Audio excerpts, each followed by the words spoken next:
everyone. I'm Dyllan McGee, founder and executive producer of Makers. Welcome to Makers at Home Live. For those of you who know, we just had technical difficulties, but we're back and we're excited that you're joining us again because today is Happy National Voter Registration Day. And we have an amazing guest, Aimee Allison, who is the founder of She the People, and she is going to talk registration and voting with us because we have a lot to learn. So here we go. Hold on. Yay! We did it! Hey, how are you? You would think, like, many months into these lives, they'd be like piece of cake, right? Listen, we have such tolerance now for crazy tech. I never knew how much patience I had until we were stuck at home for all this time. Me too. It's good to see you. It's so nice to meet you and welcome to Makers. I'm happy to be here. It's such a treat. And on the big day, I was like, wait a second, she's going to join us on National Voter Registration Day? Yay. Big day. Yeah, it's a big day. Have you been nonstop all day? Yeah, I mean, for She the People, we had this big goal, which is to activate 1 million women of color in swing states. And part of that is to make sure all these women check their registration. So we've announced a bunch of tools. We're in partnership with vote.org, where which I know you're also working with them, and getting people to just check, because a lot of people that thought they were on the voter rolls, when they actually go to She the People and check, they're actually not, or there's some questions. So today is a day to either get registered or to verify you're still there. You've got to make sure. And people are, hey, I've been voting for years. Buddy, this is what they do. They take you off the rolls, and then you wait in line for 4 hours, and you get up to the little table, and the elderly people that are volunteering that day are like, I don't see you on the list. And then what happens is you get turned away, or you vote via provisional ballot, and the provisional ballots oftentimes are not counted. Yeah. So I think the best thing for us is to everybody make sure that they're registered. Okay, and you can go to shethepeople.org right now. We want to start seeing thumbs up from all of you watching. Like, just double check, even though I assume I am, but I'm going to double check too. All right, all of you go. All right, we already have 1 thumbs up. Okay, so as people are checking, because we're hoping they're going to do that live, just tell us a little bit about She the People, because it's amazing what you're doing. Thank you. And thank you for saying that. I've had, okay, first I want to talk to you about 2016, that back election. People understanding 2016's results, both based on the White House and all the other elections, need to understand that a lot of people who were eligible to vote didn't turn out to the polls. A significant portion of people who are eligible to vote, who drive the elections, who are the core of the Democratic Party voting base, are women of color. Yet in 2016, we were ignored. We weren't even a topic of conversation. And I promised that I would never allow a false narrative about whose vote matters and drives the future of this country ever again. So 3 years ago, I founded She the People to tell a new story to the country, which is that women of color, the fastest growing voting bloc, you cannot win the White House without us. We demonstrated by delivering in the midterm elections, the House for the Democrats. We are 1 of 4 voters in swing states. In my hometown, I'm in Oakland, is my house. In Oakland, 1 of 4 voters are women of color. And actually, if you think about it, it's not just about women of color as voters. It's about this character of moral leadership that we're seeing many women of color exhibit when they get into the state houses and Congress. Think about the squad. Think about how bold. If we didn't speaking out, what we would be left with. Think about even the situation we're at right now. That we have the death of the Supreme Court justice 6 weeks before an election, and it would take people to have a lot of moral courage to say it's not right to make this political, that we should wait. But looking for this kind of moral courage is a very rare leadership quality in this country, and women of color have this in spades. So I'm like, in the last 3 years, we put women of color in the map. We shared the data, we told the stories, we backed women of color candidates, and we did something really important, which is often overlooked. If you look at the way that we see from the highest offices of the land, from the very beginning, the president denigrating immigrants, denigrating Latinos, talking about Black people, talking about Kaepernick as the son of a bitch, and he created an environment that separated us. But I'm a biracial woman who believes in multiracial solidarity. And for us, because our country's turning into where there's no majority and no minority, we have this opportunity to reject that separate, the divide and conquer tactics, and actually come together across race. Women of color are leading that. And so that's what we're doing. We're offering an alternative. We either go into a white nationalist fascism terribleness. No. Or what? Or we embrace a multiracial democracy, a reflective democracy, where you see yourself reflected in leadership, and therefore you get your community's needs met. And even in this terrible time, you look on Instagram, it's like, oh my God, I'm so, used to go to Instagram for nice, pretty pictures, and now it's all political content, and it's depressing. Even now we have a choice. So I say all that to say that's what She the People's goal is to create multiracial democracy led by those who have experienced the very painful suffering that has resulted of having a government that doesn't see or hear us. Now we've moved the needle. It's time for us to lead, and I think even now things are possible. So. Oh, your hope is making me. It's infectious. I mean, and yes, a multiracial government. That's what we all want. So, I guess, like, I almost want to get down to like the brass tactics here, right? Because I know, and I saw a bunch of, all right, everyone did a great job, audience. You gave us the thumbs up for that you double checked. Now you give us a thumbs up. Like, I assume everybody wants the multiracial democracy, right? But so how can we, because we know that the group right now and in general, our Makers audience, we're registered passionate voters, how can we get there? What can we do besides just going to the polls? We know we have to vote, but what else between now and then can we do?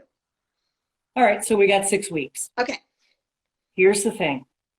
Once you check your registration, you have to do something called vote tripling. So this is a vote this what? is a Wait, vote tripling? You got to vote tripling. Oh, vote triple. Okay, write that down. This is the bare minimum of what everyone here should commit to. Okay. How do we turn people out? Well, you can join the phone banks and you can do that. But let's say you don't want to sign up for a shift with an organization's doing it, and there's some amazing organizations that I can talk about. Let's say you want to have a really big impact with the people you already know. Vote tripling says, I am going to make sure that 3 people that I know vote. And what's more, to make it really impactful, that the people that I know that I'm committed to, I can text them or call them. I have a relationship with them. They trust me. Not only vote, they vote early. This is the thing. We can't think of voter turnout, which actually it's going to be turnout. The results of the presidential race, the results of the Senate races, and all down ballot is going to be a turnout. It's about turnout. And what that means in practical, how can we get our people to cast a vote and have their votes count? And the best, easiest way is vote tripling. So for me, my son Isaiah is 22. He lives in LA, he's a dancer. Let's just say he's not as political as mom. I want to make sure that my child makes sure to vote. And so that's one. Wait, that's but that's easier said than done. I want to stop on the son thing because it leads me to, because I knew I was talking to you, I have a son who just turned 18. He doesn't dance, by the way, for Lady Gaga and Justin Bieber. Just saying that I know that about you. He dances with me. That's about as good as it gets for him. But so I texted him this morning and I was like, just triple checking that you registered. And he said, yes, Mom. And then I said, where? Because he goes to college in upstate New York, and I'm outside of the city. So all of a sudden I'm thinking, like, wait, we have a problem here. Like, does that mean he's got to get down here to vote, or I got to make sure that he does a mail-in, right? And how much time do we have for mail-in? This is the problem. A lot of states, now I don't think New York is one of them. You and I live in states where, although massive voters who are 18 get ignored by both parties because they're not prioritized, that's another type of problem. But in places like California and New York, we don't have Secretary of States who are dedicated to trying to get people off the voting rolls and stop people from voting. Whereas if you're a student, you've got a student, if there's a polling location on campus, most campuses are not open in this country. Like more than 90% are closed, so people aren't able to vote on campus. The recommendation is that people register at home, and they register with a paper ballot. And the reason is a paper ballot gives a lot of flexibility to people. What we know is that because of the questionable stuff that DeJoy was doing as a postmaster general, explicitly taking out sorting machines to slow down first-class mail, there's a question mark in a lot of people's minds. If I put my ballot into the mail, is it going to even get there? Or is this a way to steal my vote? And I have to say, some of those concerns are totally legit. Right. So if you're a student and you register, you've got to make sure that you understand where the polling places are. The challenge is a lot of the polling places on college campuses have been moved or consolidated. So if you don't know where your polling place is, then my recommendation is when you register as a vote by mail. That way you can take that paper ballot. If you want, you should put it in the mail. I wouldn't put it in later than October 15th because October 15th. That's what I wanted to know. Okay. We should look at it not as election day, but election season. So like October 15th is a good time to give 2 solid weeks for your ballot. And then in states like yours and mine, there are online places you can chase your ballot, make sure it was received. It also gives you options. You have a paper ballot, you can vote early. Many states, and you can go to the She the People site and check your state, but early voting has already started in 7 states, and in California it starts next week. Ballots come the 5th. I'm going to vote early, but I'm going to go in person to Alameda County offices where they have a drop box inside. That's where I'm going because I want to make sure my vote gets counted. So unfortunately, there isn't the strongest way for college students to be able to make sure their vote is counted is to get that paper ballot, get it mailed somewhere where it's a regular address they have access to, and walk that thing in personally. And so when I tell my son do that, it's like multiple steps. Like, okay, Mom. I know. That's what I'm like, how basic can I make this for him? You know, we all have to we're helicopter parents, but, and it's like, you know, lay off. But in this case, I don't care. I'm helicoptering. No. It's not just, you know, everyone's focused on the presidential, as they should be. But the Senate races, we think about how so much legislation has been tied up in the Senate that would help people have money to survive this record unemployment, have protection in housing, have relief from student loans. All this legislation is tied up. It's been passed by the House that has not been addressed by the Senate because the leadership doesn't consider it very important. And so those races are going to be determined in places like Colorado, places like Georgia, Florida, Texas, Arizona, Montana. And by the way, the states that I just mentioned, a quarter of the electorate are women of color. Our turnout will determine the Senate races as well. So it also just, we're a target of a lot of voter suppression, from the indigenous women to, you know, all the way to Black women and Latinas and Asian Americans. So, you know, I think we have to be clear-eyed about the kind of the challenge. But so you said, so it's vote tripling is one. So we got that. We got to do 3 people. Any other little tidbits like that? Vote early. Vote early. Vote early as possible. walk your ballot in. Walk it in. Okay. I don't personally. Black women already, because we fought so hard for the right to vote, and it's a cultural thing. You vote as a, people fought and died. My dad used to take me when I was a kid by the hand. We go to vote, and he would tell me, our people fought and died for this right. And so it's in there. It's in my DNA. Well, I want to, and you also said one of the things I loved is women of color are Trump's kryptonite. Oh, yeah. Explain that to me, because I love that. First of all, can I just say, I said that off the cuff. It wasn't part of any prepared talking point. I said that because I'm a nerd and I watch a lot of superheroes like that. And the thing about saying that was, we weren't fooled by him before, not fooled by him now. We don't have any kind of, we're not, on the fence. Well, maybe he's presidential now, or maybe he doesn't really mean that he doesn't mean to leave office. Or maybe he wasn't serious when he called all Latinos rapists. Well, maybe he didn't mean, listen, we saw it, we recognize it. Why? Because we know what it is like. I know what it's like to be called the B word and the N word and all that in between. Yeah. And I know how much suffering there is amongst in my community and other communities. And that we have seen Trump before. It's funny because there's an amazing woman, Montse Arenat, who is the head of an organization called One Arizona. And One Arizona. Okay. Led by this amazing woman, Montse, who's actually young. I mean, I'm 50, so she's in her 30s, and she's the main woman who's leading the statewide voter registration effort. And they do it year round. They don't come from the DMV and parachute in and rent some kind of, storefront and come in for a few weeks. It's not like that.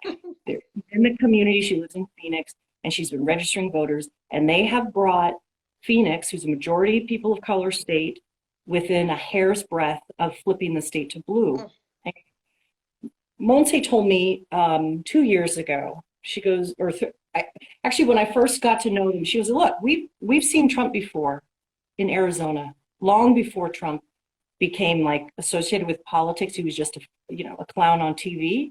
Long before that, we had seen the kind of politics that Trump represented, using the criminal justice, dehumanizing whole classes of people. We'd seen it with Sheriff Arpaio. Remember, Sheriff Arpaio would round up immigrants and put them in 110-degree heat in these open tent areas, and would make excuses for dehumanizing a group of people who came to work and they have no legal path to citizenship. And I was thinking about that too. I live in California, but California, with Proposition 187, which was in the early 90s, this state proposition passed to justify taking away public services, healthcare, and access to public schools from immigrants that did not have documentation. I have seen Trump before. So a lot of us have seen it. We come from the former Confederate states. We come from places that used to be Mexico. And you might say, well, that's a long time ago, but we have seen it. So as a result, we're kryptonite because, first of all, we call it like we see it. Yeah. We don't have fear. We're showing amazing clarity and courage where other people are wishy-washy, or they're not sure, or they're afraid to say something because they think they have too much to lose. We actually don't have that much to lose. So the kryptonite is, you can't bully me, fool. There's nothing you can take from me. And in fact, I know the truth about you. And I know with love that we can make justice a law of the land. And I believe in something more lasting, more powerful than you. And so having that makes us kryptonite. I love it. We didn't see it. We didn't believe it before, and we don't believe it now. And the country is able to reclaim the White House and stop the madness, get in front of COVID-19, help the people who are losing their homes right now. If we're able to do that, the country has a great debt to women of color who have held a steady vision, and we haven't gotten confused by the celebrity culture, which has sunk us into these depths. So I'm just saying this. Okay. Let me get my, listen. I'm in. Okay. I mean, I've got it. You know, one of the things that, you know, obviously I listened to you, and I mean, what did you say at the beginning? You called it, you know, women of color and Black women, you know, women of moral courage. Is that what you said? I mean, that is I am going to be blunt and say that I think we need, you know, look what happened with the last election with white women. And we need to get more white women to have this moral courage and to step up and get out. There's an article today that is about the space that Kimberly Crenshaw, who's the mother of intersectionality, yes. She's in. We have a documentary coming out October 27th, and she's in it. Yeah. So she made a huge space. It started as an activist academic. Yeah. She's the mother of our movement in a lot of ways. Yeah. There she is. It's Kimberly. Bring her on. I'm totally cracking up. Can you imagine? But in this article, I said intersectional feminism gives us a way to talk about a politics grounded in racial, economic, and gender justice. Right. And throughout the 400 years of history, there have always been white women, always, who have wanted to be part of the mix, the multiracial mix, who were born with a heart of solidarity. Now, I'm not telling you it's the majority, and you and I both know it's not. That white women as voters are more and more conservative, that adherence to kind of racial identity, white identity, is more powerful than gender identity. We know that how people vote. But we also know that there are, like, through intersectional frameworks, gives white women a way in to be part of the multiracial coalition and solidarity that is so beautiful and powerful. Like, when I was a high school teacher, this is like a million years ago, I was in a bilingual classroom in Sequoia, which is a Redwood City, which is near Palo Alto, California. And my students, most of them were from Michoacan, Mexico, which is one state in Mexico. Most of my students are from. And I remember teaching American history, which is what I taught, using a lot of texts from Howard Zinn, people's history. Then I would translate some of it into Spanish, but we would talk about a people's history from the very beginning. Yeah. There have people of every race and gender who have been part of this. And we can't forget that. It's like I'm sad about the majority of white women, but my mom is white. Yeah. I have Trump supporters in my immediate family. Yeah. And where does that leave us? That doesn't leave, that is like, that's the reality. Yep. For white people. They have Trump people in their families like me. Yep. But there's a lot of other people like yourself who are like, okay, actually, that's not what defines me. And I'm ready for this new thing. So that's why I was so excited about intersectionality, because I said today, it gives a lot of people a way in, including white women. Well, and I am ready for this new thing. So let's do it. If you can believe it, our half hour is already like, God, that flies by. It always kills me. I want more, more, more. Well, we just parting words for everybody besides that. I just want to recap. Go to shethepeople.org. First of all, just even if you think you are, make sure that you are registered to vote. You have to do vote tripling, which means you've got to get 3 other people to vote, even if they're your kids or people in your family. Everyone gets lazy somehow. They think I don't have to worry. On that day, you're going to do vote tripling. And if you can, you're going to vote early and take your ballot in. You do the mail if you have to, but physically take it in. Anything else to add to that? And our final words of wisdom from you amazing woman? Just for everyone who's in this conversation, don't forget how powerful you are. We have one job, which is as citizens to cast our vote. But the future of the country can rest on just a few people doing the right thing.